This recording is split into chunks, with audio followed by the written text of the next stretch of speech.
Assalamualaikum warahmatullahi wabarakatuh. Bismillahirrahmanirrahim. Alhamdulillahi rabbil alamin. Wabihi nasta'inu ala umurid dunya waddin. Wassalatu wassalamu ala ashrafil anbiya'i wal mursalin. Sayyidina Muhammadin wa ala alihi wa sahbihi ajma'in.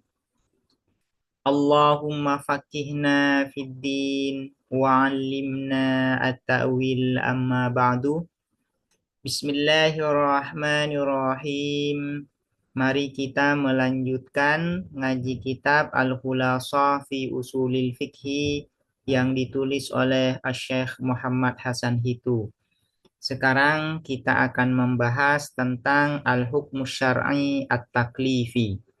Di pertemuan sebelumnya sudah dijelaskan bahwa al-hukmu syar'i secara umum terbagi menjadi dua. Pertama disebut dengan al-hukmu syar'i at-taklifi. Yang kedua disebut dengan al-hukmu syar'i al-wad'i. Nah, sekarang secara khusus akan membahas tentang al-hukmu syar'i at-taklifi. Al-hukmu syar'iyu at-taklifiyu ialah hukum asy-syar'iyu yang bersifat syar'i, at-taklifiyu yang bersifat pembebanan.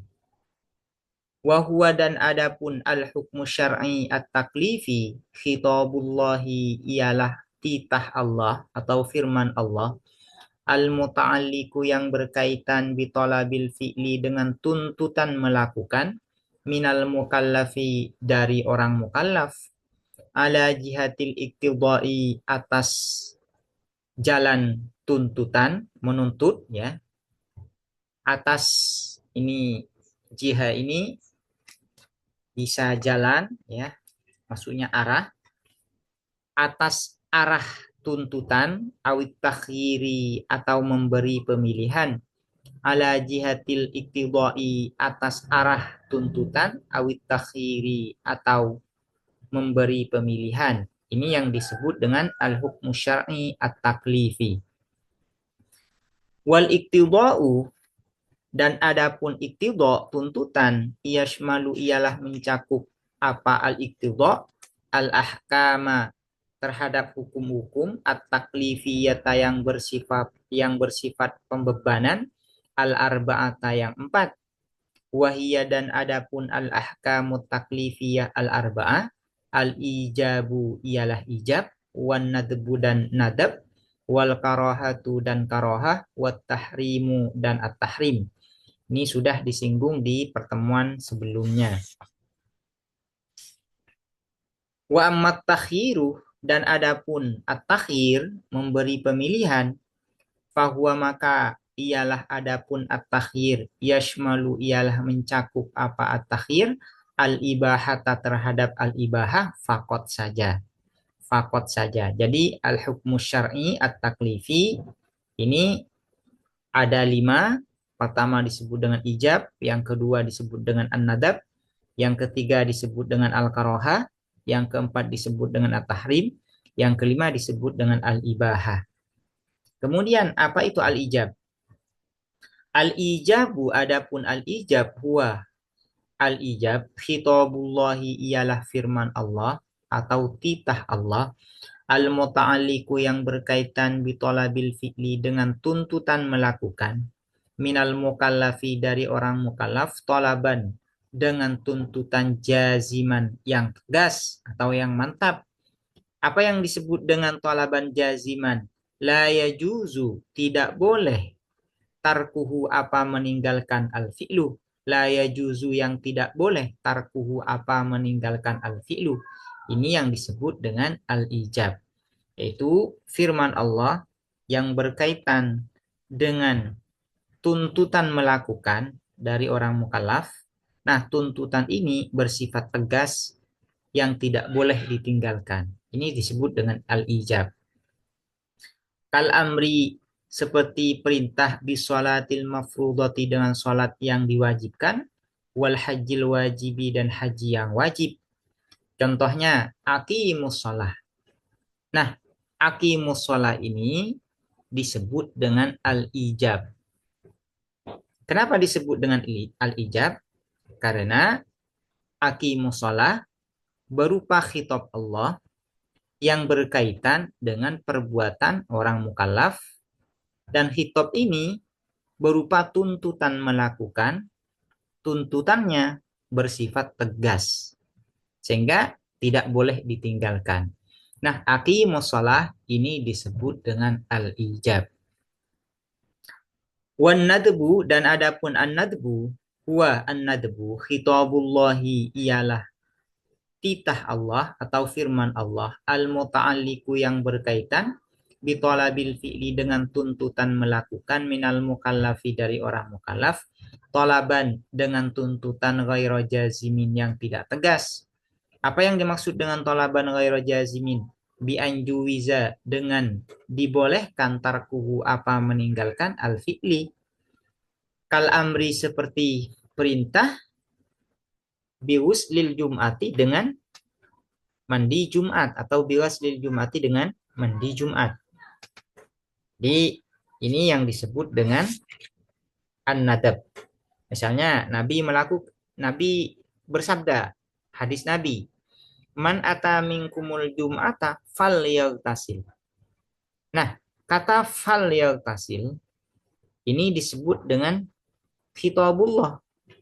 Cuman khitabullah yang ghairu mubashir. Karena khitabullah ini ada yang mubashir, yaitu Al-Quran, dan ghairu mubashir, yaitu selain Al-Quran. Bisa berupa sunnah, bisa berupa ijma, bisa berupa qiyas, dan dalil-dalil yang lain. Nah, falyaltasil ini disebut dengan khitabullah. Berkaitan dengan orang mukallaf. Berupa tuntutan melakukan, tapi tuntutannya ini tidak tegas, sehingga boleh ditinggalkan. Nah, ini disebut dengan an-nadab.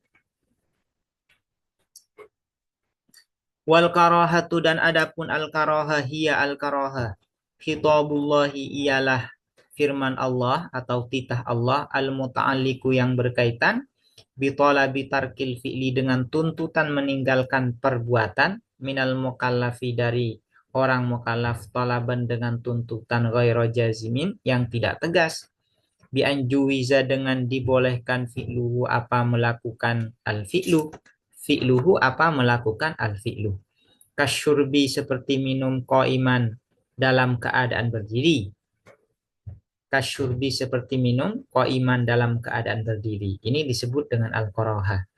Nah, hadis Nabi yang melarang minum berdiri ini disebut dengan al-karahah.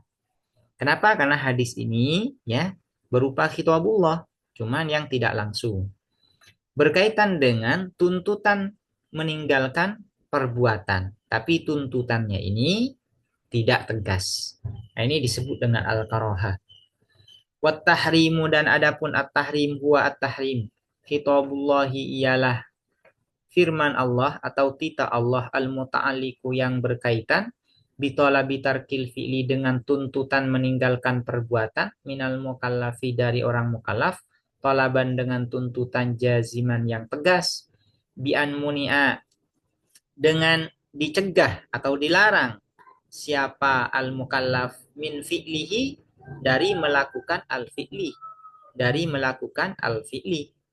ka'akli riba seperti makan riba. Misalnya wala ta'kulur riba. Nah, wala ta'kulur riba ini disebut dengan at-tahrim. Kenapa disebut dengan at-tahrim? Karena ini berupa khitabullah, berkaitan dengan tuntutan meninggalkan perbuatan riba. Tuntutannya ini tegas. Nah, ini disebut dengan at-tahrim. Maksudnya tuntutannya tegas adalah muni'a min fi'lihi, dilarang untuk melakukan. Wal ibahatu, dan adapun al-ibahah, hiya al-ibahah ma adalah sesuatu kana yang ada al-khitabu apa firman atau titah Allah, fiha di dalam ma ghairu muqtadin ialah tidak menuntut syai'an terhadap sesuatu minal fi'li dari melakukan watarki dan meninggalkan, bal melainkan khuyyira diberi pemilihan al mukallafu siapa orang mukallaf bainahuma di antara keduanya al fi'lu wat tarku. Atau kalau ingin di mabni fa'il seperti ini. Bal melainkan khayyara memberi pemilihan apa al khitab al mukallafa terhadap orang mukallaf bainahuma di antara keduanya al fi'li wat tarki. Ka'aklil fakihati seperti makan buah-buahan. Ini disebut dengan al ibahah. Misalnya ada kata kulu washrobu. Kulu washrobu ini disebut dengan al-ibahah. Disebut dengan al-ibahah. Kenapa? Karena ini berupa khitab.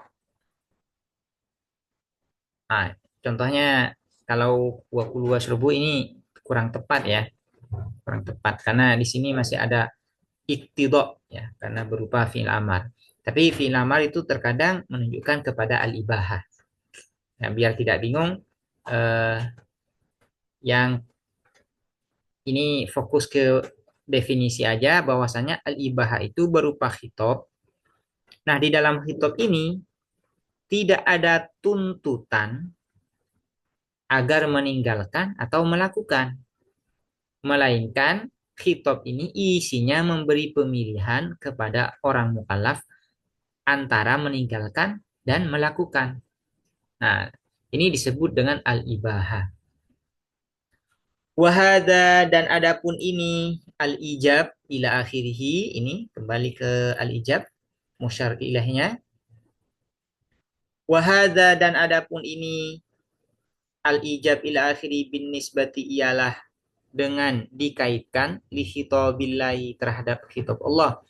Bin nisbati ialah dengan dinisbahkan li khitabillahi terhadap khitab Allah, firman Allah. Wa amma dan adapun sesuatu ya ta'allaku yang berkaitan bihi dengan ma al khitabu apa firman Allah atau tita Allah, wa huwa adapun ma fi'lul abdi ialah perbuatan hamba, fayusofu maka disifati apa fi'lul abdi bi annahu dengan sesungguhnya apa fi'lul abdi wajibun ialah wajib, au mandubun atau mandub, au makruhun atau makruh, au haramun atau haram, au mubahun atau mubah. Al-ijab, an-nadab, al-karaha, at-tahrim, al-ibahah ini merupakan sifat bagi khitab Allah, terhadap khitab Allah. Nah, sementara sifat bagi perbuatan mukallaf ini disebut dengan wajib, disebut dengan mandub, disebut dengan makruh, disebut dengan haram, disebut dengan mubah. Jadi fi'lul abdi ini disifati dengan wajib. Sementara khitabullah ini disifati dengan ijab. Nah,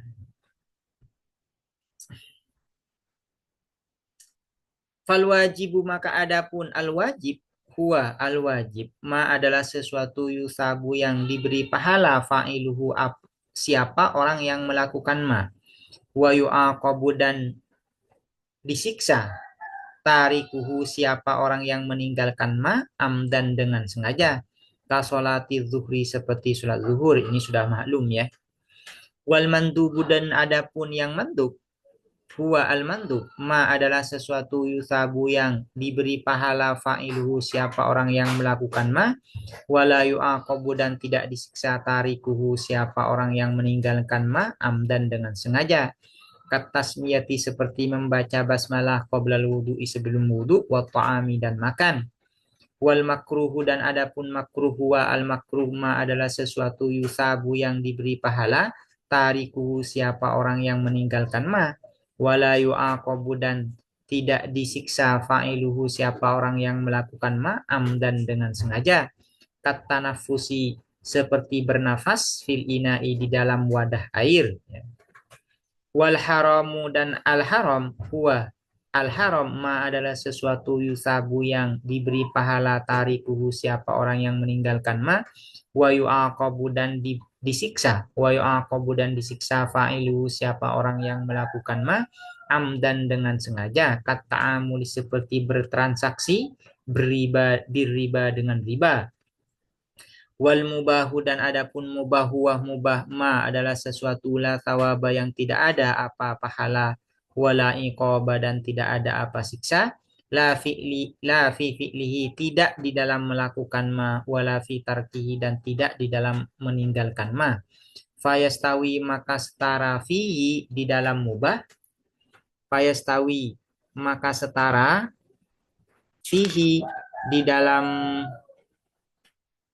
ma ya kembali ke ma fayastawi maka setara fihi di dalam ma janibal fi'li apa dua sisi melakukan watarki dan meninggalkan katta'ami seperti makan wasyarabi dan minum hadza ai khudh hadza berpeganglah kamu hadza terhadap ini atau mengambillah kamu hadza terhadap ini terhadap penjelasan ini khudh hadza khudh mengambillah kamu hadza terhadap ini terhadap al-mazkur yang sudah dijelaskan di atas. Nah, ini walil hanafiyati dan ialah bagi kalangan ulama Hanafiyah taksimatun adapun pembagian ukhra yang lain haitsu farraqu sekiranya membedakan mereka al-Hanafiyah bainal fardhi di antara al-fardu wal wajibi dan wajib wa bainal makruhi tahriman dan di antara makruh tahrim wal harami dan haram. Jadi pembagian perbuatan mukallaf pada wajib, mandub, haram, makruh dan mubah ini menurut jumhur ulama. Sementara menurut kalangan Hanafiyah ini terbagi menjadi 7. Apa itu? Yaitu fardu, wajib, haram, makruh, mubah, kemudian makruh tahrim dan makruh tanzih. Makruh tahrim dan makruh tanzih. Apa perbedaan antara fardu dan wajib? Perbedaan antara fardu dan wajib itu kalau fardu ma sabata bidalilin qat'i yaitu yang dalilnya itu adalah qat'i. Sementara kalau wajib ini ma sabata bidalilin dhonni. Dalilnya itu adalah dhonni. Apa perbedaan antara makruh tahrim dan haram? Kalau haram menurut Hanafiyah, haram itu ma sabata bidalilin qat'i. Dalilnya adalah qat'i. Sementara makruh tahrim adalah ma sabata bidalilin dhonni. Dalilnya itu adalah dhon. Dan makruh tahrim ini sama dengan haram indal jumhur. Sementara makruh ya, makruh indal jumhur ini disebut dengan makruh tanzih indal Hanafiyah. Sehingga menurut ulama Hanafiyah ini ada 7 bukan 5. Demikian, semoga bermanfaat. Assalamualaikum warahmatullahi wabarakatuh.